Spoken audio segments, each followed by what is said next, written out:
Welcome to Penrose Learning, where we make understanding easy. In this video, I will explain how to cook crunchy green beans. First, rinse your fresh green beans thoroughly under cool water, then snap off or trim the tough stem ends. Prepare an ice bath in a large bowl and set it aside. This is crucial for stopping the cooking process later.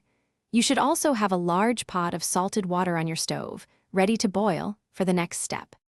Blanching is a quick, essential step to achieve vibrant, tender, crisp beans.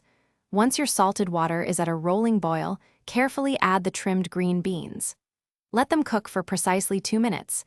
This short time ensures they retain their crisp texture. You will notice their color intensify to a beautiful, bright green, indicating they are perfectly blanched. After blanching for 2 minutes, use a slotted spoon to rapidly transfer the hot green beans into the prepared ice bath.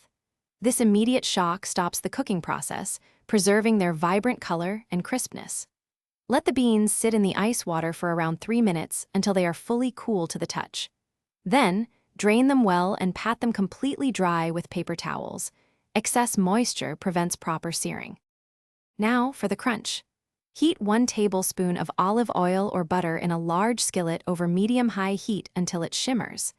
Add your thoroughly dried green beans to the hot pan, trying to keep them in a single layer for even cooking. Sauté them for about 3 to 4 minutes, stirring just occasionally, allowing them to develop a slight char and blister, which builds that wonderful crunchy texture. Thanks for watching. If this was helpful, leave a like and consider subscribing. See you next time.